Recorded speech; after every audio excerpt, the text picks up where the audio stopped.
Welcome along. Great to be with you. My name's Ash. If you're along for the first time, my name's Ash. I'm a pastor down at Christchurch Xscape.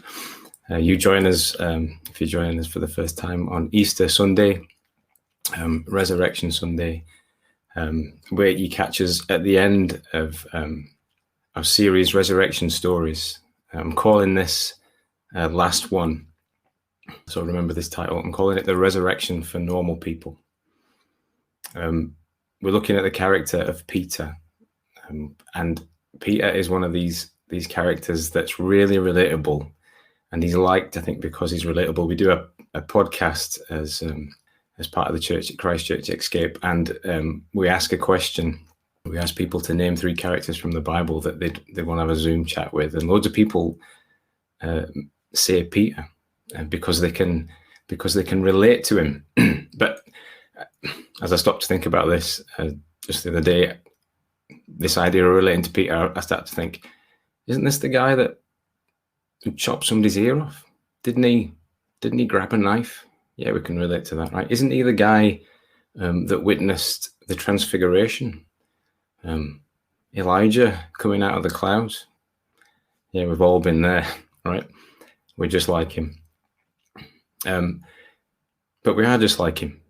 He's really relatable, isn't he? Despite that, one of the things that really good TV shows do is they create like archetype characters that can represent us, that we can look at and go, oh, that's, there's a funny one, a shy one, or a confident one, or a sporty one, or whatever else it is, and we look at them and we can kind of see ourselves as them. And now often, so thinking of shows, it's shows like Riverdale, or even Parks and Recreation, or my guilty pleasure, I say this almost confessionally, Virgin River. Yeah, it's just, maybe it's locked down, but it's got me hooked. And you look at these shows and you can sort of put yourself in their shoes, and the characters or their circumstances are often a bit more extreme. They may be better looking than we are, or they are, it's more romantic or more impassioned, or it's funnier, or whatever else it is, but we can relate to them. And I think Peter, well, other characters too, but particularly Peter, is in terms of the Bible story, he's like the archetypal normal Christian. We read his stories, when we come across his character, and maybe as you were just listening to Jeff read that text there, we can really associate with him. If you're a Christian person, I think you really share his emotions. You share his pain. You share lots of his experiences. And if you ever want to know, if you're not a Christian and you want to know what it's like to feel like a Christian, read through the stories of Peter. So there's stories where he shows incredible boldness.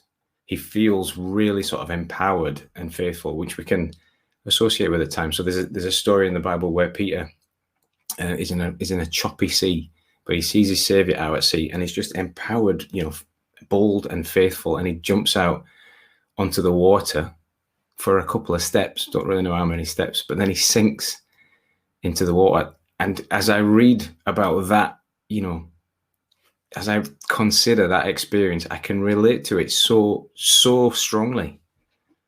The idea that one moment that you feel empowered by your faith, you feel really, supercharged, and that you can do anything in faith. I reckon you'll have had that as well. You've had that feeling, just you feel on top of the world, and it's related to your faith, only to sink, only to just feel like you've lost all that power, and it just disappears, and you just sink. In the idea of just sinking into the into an ocean, it's so how it feels to be a Christian. There's loads of moments where he's always the first to speak up, or he's either first to speak up, or he almost that he thinks he speaks before he thinks. That's the right way around. He sort of speaks before he speaks before he thinks, and loads of times he does that, and often he assumes to know more than everybody else, but often even than God or Jesus, who he's faced with. And even that we can relate to so often, that we go down the road of faith and we kind of question God, or we think we know better than God, and we can just really feel that. And in this Easter story in particular, we really get a sense of, we really can see ourselves, I think, often in his character, because what happens to him at the Easter story, even though it kind of extreme, it looks incredibly normal. It's incredibly relatable to us. He makes some incredibly, and John perhaps tells this story better than anybody else. He sort of focuses in on Peter as a bit of a subplot, pointing to Jesus and the resurrection story.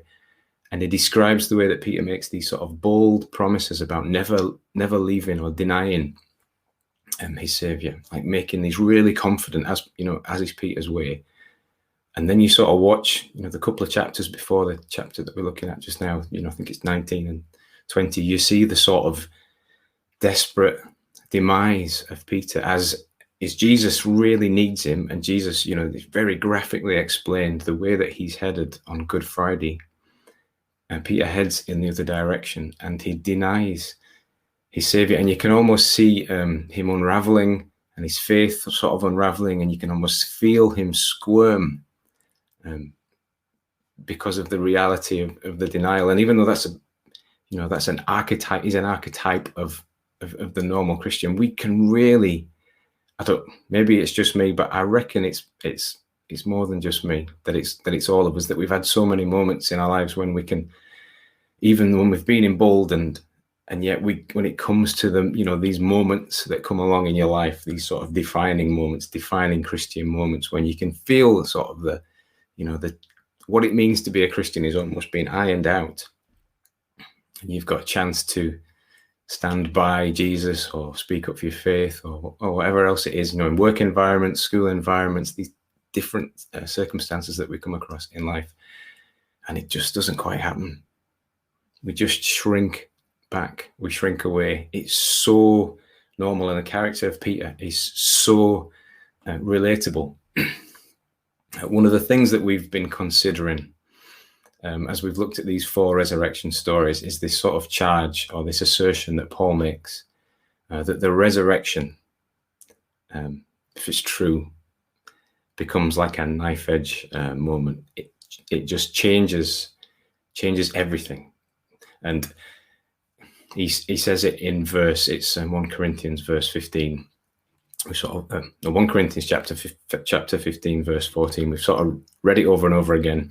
If Christ has not been raised, our preaching is useless, and so is your faith. In fact, it's pitiable. He says if it's not true, there's nothing in it. But if it is true, he goes on to say, then it is everything.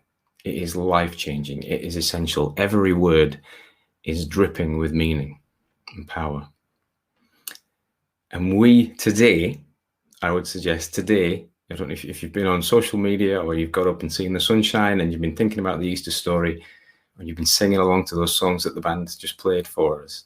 We have lived inside of that moment today on this Easter Sunday, probably more than we do at any other point in the year. We just really grab hold of the resurrection. It has real meaning. It brings us real hope. And we celebrate it, and we do hold on to a lot of, we sort of feel quite tangibly the hope that comes with it, don't we? He's alive. Praise God, he's alive. And I can face today, but not only can I face today, I can face tomorrow, and I can face the day after that. And I can face difficulty because I've got this outrageous hope in Jesus. And yet, Peter's story, even post-resurrection, is incredibly normal. I don't know if you observed just how normal it was in the text, and Jeff really helped with the way he sort of acted his way through it as he read it out. He used he's got slightly Geordie tones, Jeff, and as he used some of the lines, some of those Geordie tones came out. So when Peter said, "I'm off to work," we got a real sense that he was going back to something normal. I'm off. And then he goes to fish, and he spends all night fishing. It's this is after Jesus has been raised from the dead, and he's seen the empty tomb. And Peter's, that's a pretty normal thing to do. He's going to his job. He's fishing, and it does end up, there's no fish and then there's a lot of fish. It's kind of amazing, but it's still just fishing. And then he has breakfast, and then a pretty moving chat. It's kind of amazing, but at the same time, it's quite normal.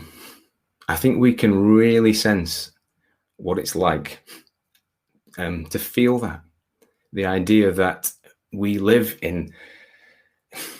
convinced of this amazing hope that the resurrection brings, and yet we exist in a mundane Monday morning. We have this saying, you'll have seen this on social media. If you've got everyone's got social media. If you've got social media, he says, like an old middle-aged man, if you looked on social media and you've got other Christian friends, which you probably have, we have this saying that says, it's been Friday, but Sunday's coming. So there's great hope. And as I just thought about, as I reflected on this talk and that saying, I realized that you could also say, as well as saying it's Friday, but Sunday's coming, you can also say Sunday, but Monday's coming. There's this sense that we live out this amazing resurrection truth in the mundane, everyday normality of life. And that can make it really weird, can't it? I'm eternally saved and I'm heading towards holiness. Yet tomorrow morning, the snow's going to come. The weather's going to change. I'm going to spill my tea making me coffee. My kids are going to nag me and I'm going to physically hate them. Or something. That's a general example. I think my kids are probably watching. I don't hate your kids, but you know the kind of thing that I'm saying. The same spirit that raised Jesus from the dead exists in us, empowers us to resurrection life. And yet I'm in the middle of a job that's boring. Literally, I don't know if I like it or not. I'm just so bored of it. And I'd rather stare into space than think about this amazing resurrection that I've got. It's hard, I think, to live, or it's odd to live out this resurrection life in the middle of what is a normal life. Even if you're really secure in your faith, you can still have moments where you think, am I making this up?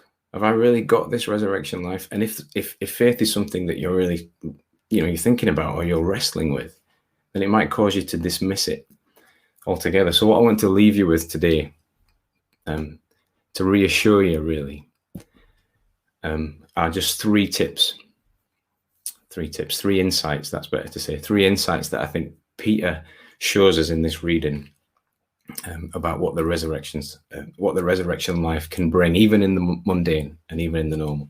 And you'll see in the story just how normal it is. Verse 3,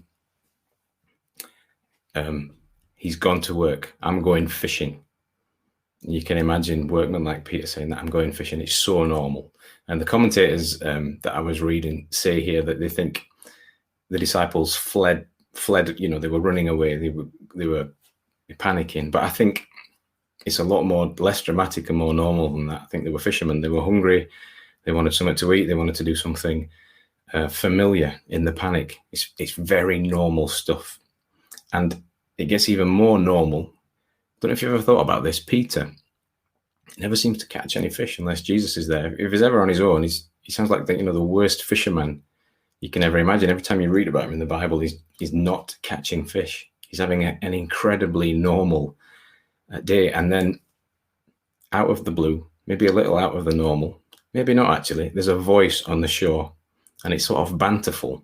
It's kind of colloquial shout. You not caught anything? I think that in the text, it sounds a little different to that in verse 5, but I think that's the sort of the cut of the jib. Friends, haven't you got any fish? Have you caught out? Almost like insinuating that they probably haven't caught anything. Pretty normal. And then to these normal people doing normal things, a voice says, and I think the memory triggers will have kicked in for some of the disciples who were here previously and had met Jesus previously. He says, or the voice says, because they don't know that it's him, try the other side.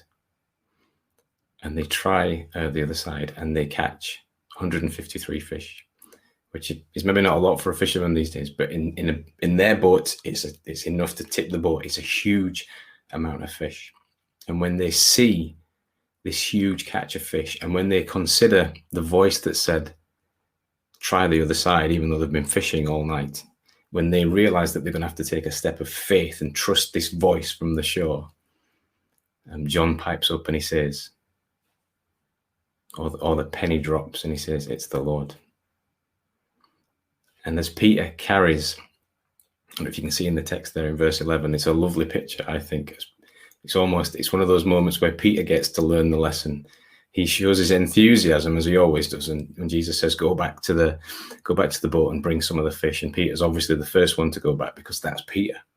He runs back, but then he's got to drag this 153 net load of fish and back so they can cook something for breakfast. And as he's, straining every sinew to pull these fish back, the painful lessons, I think, the painful and beautiful lessons that Jesus teaches rinsing through his brains.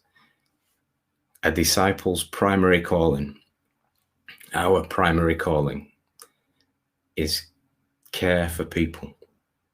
What did Jesus say the first time he bumped into them when they were fishing and they ended up catching lots of fish? I'm going to make you fishers of men. Peter would have had that moment in his mind like it would just happen. And not only that the primary calling is to fish for people, to care for people, to be moved by people over everything else that's going on in his life and our lives. It's to know that this calling is always going to be a matter of faith. It's God who filled the boat up with fish. It's for him to faithfully throw the net out on the other side. The first insight I think Peter gives us in this story about what it's like to live a normal resurrection-filled life is that we can keep fishing, keep faithfully throwing out a net. Because there's periods of our lives when you've been a Christian where it feels like you've been up all night being a Christian. You're exhausted of doing it. You're exhausted of being faithful. It's an exhausting thing, I think, sometimes, isn't it? To keep witnessing, to keep believing. It's exhausting unless Jesus has arisen. So we can keep fishing on whatever side, at whatever time, though we've not caught anything yet, and we've been a Christian for years and years, because it's the Lord. And I think Peter realizes, as he drags this big bag of fish, of the game-changing nature of the resurrection. He realizes that it's about faith. He realizes it's about people. And it's about people for us. It's about faith for us. We can hear the voice of Jesus, and we can see the story of the resurrection, and we can keep being faithful. So that's the first part of the story. Then it moves on, and it's kind of lovely. And it's really kind of simple, actually. At least on the face of it, verse 12, there's a breakfast invite. And it almost seems kind of like an incidental thing, doesn't it? When you get an invite for breakfast, it doesn't seem like this is a big deal. Jesus is there and the fire's on and they're going to have something to eat. But this is no small matter. To share bread, which I think you can see in the text there, that's what Jesus did. It's not just any meal. The writer and Jesus is keen to make it clear that this is a sharing bread moment. When you break bread with another person in and around that part of the world, now even, but definitely at this time, it's like you make a bond, you have an accord, you are in alignment. You don't just eat with anybody in Jerusalem. You don't just eat with anybody in Near Eastern culture. If you've got an invite, it's a huge deal. If you're sat down with them and they offer you food, then it's massively significant. It means we have a bond. And this is a huge theme that runs right throughout the biblical text, this idea. Right at the start in Genesis, there's a scene.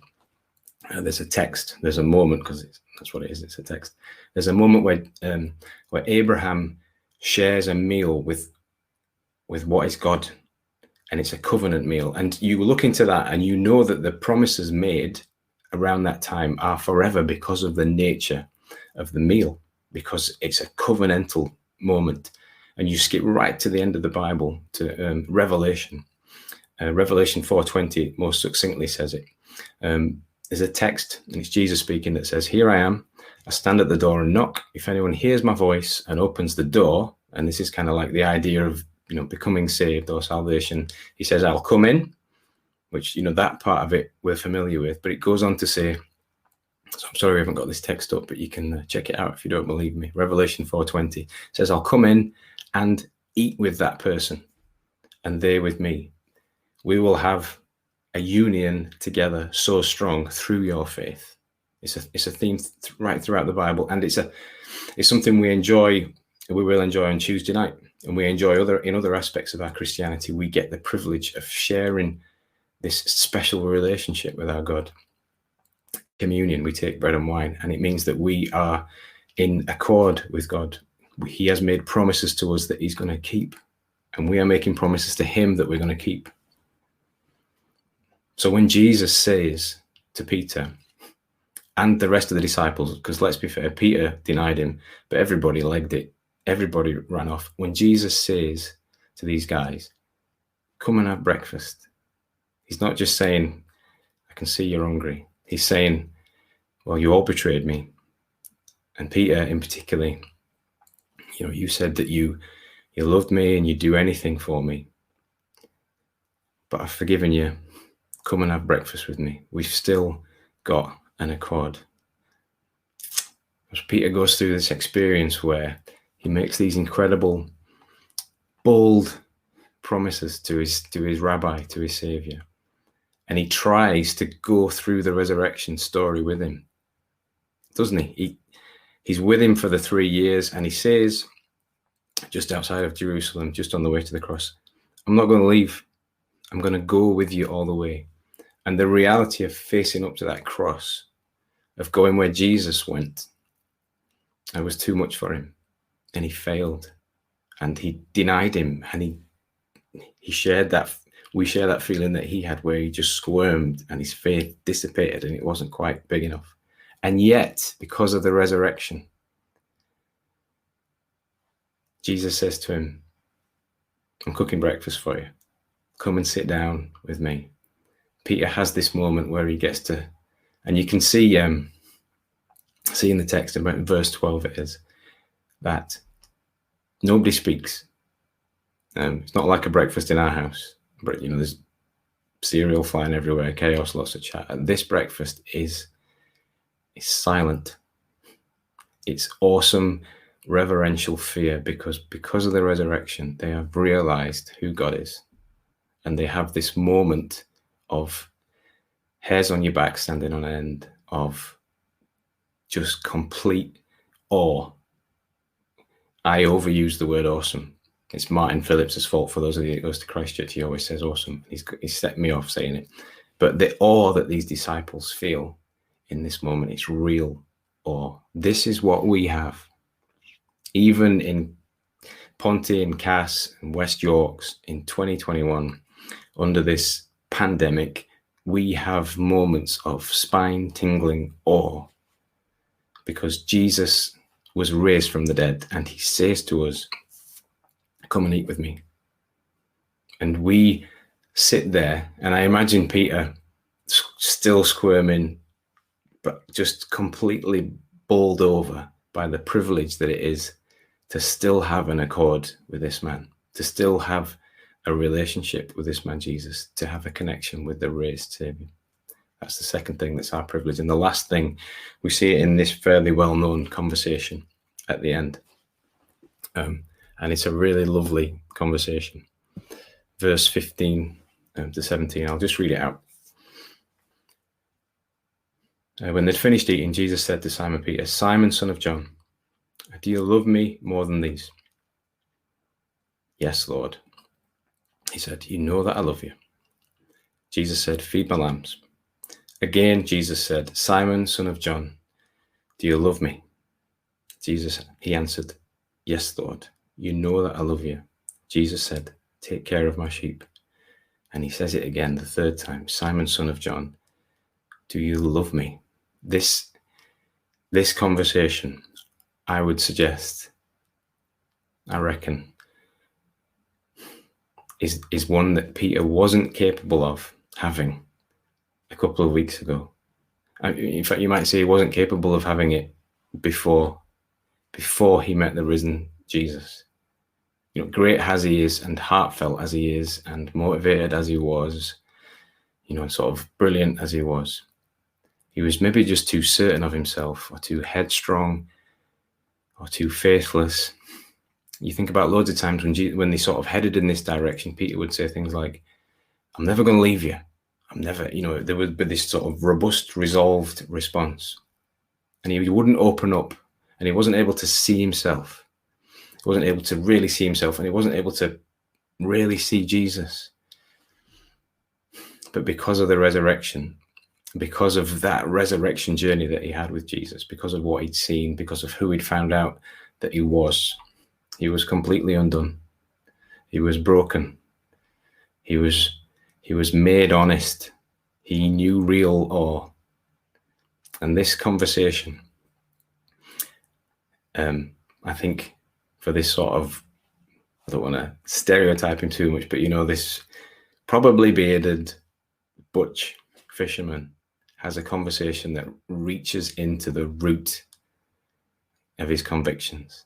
He talks about his loves, and he's forced to iron out his loves like never before. He speaks from the heart in a way that maybe he's never done before. And maybe Peter even needed this conversation in order to become what God had planned for him, to become this shepherd, this rock. Maybe he had to be broken, but he gets to a place because of his resurrection experience that reaches the very core of him.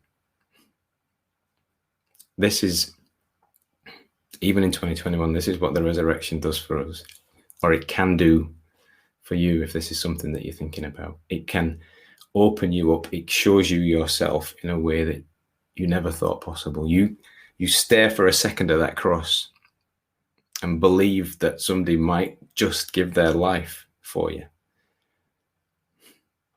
And consider the fact that you might have had something to do with him being there, and realize that he really goes somewhere where you can't. And yet, even after all that, even after many times getting it wrong in our lives, he still just says, "Got any fish? Come and sit down for something to eat. Sit down with me." We have moments in our lives, even now, where we have that same spine-tingling chat, that same honest conversation, that same honest look at ourselves, where we dig around and we become who we can be. Today, Easter Sunday, and with this I wrap up, finish. There's a certainty about it, particularly for Christians, but there's a real certainty about it. There's a joyful high. When we sing the song, there's a song that will come on, I'm sure. Yeah, we're singing a song after this, and for those of us of faith, it will be just a huge spiritual high, I think, as we celebrate this day. But Monday's coming. It's Sunday, but Monday's coming. The mundane is coming. The real normal is coming. And those thinking or wrestling with this stuff might just see the resurrection in light of that as just being implausible in the middle of the mundanity. And even those of you really secure in your faith, in the middle of the barren, Monday, work a long day, the resurrection might feel like a long way off. But, and the resurrection is the best but in any sentence, but because he rose, because he stands on the shore and can shout and talk to us, we, though we've been fishing all night, though we've been Christians forever and caught nothing, though we feel like nothing has come from it, we can throw the net out faithfully like we've gone fishing for the first time, because we know the guy who fills the nets. Though we're stuck in the middle of the most boring Monday, might be you tomorrow, might be me tomorrow. Though we've got the most regular job that you can imagine, and I know regular jobs, we always have a higher vocation. Always have a higher vocation. Though we've been completely exposed as a sinner, though we know that, we can still share a meal in accord with a holy God. Though we live in what is often a really shallow feeling world, we can know a depth that secures the soul. Though living in a world that moves at like 100 miles an hour, we can know moments of perfect peace.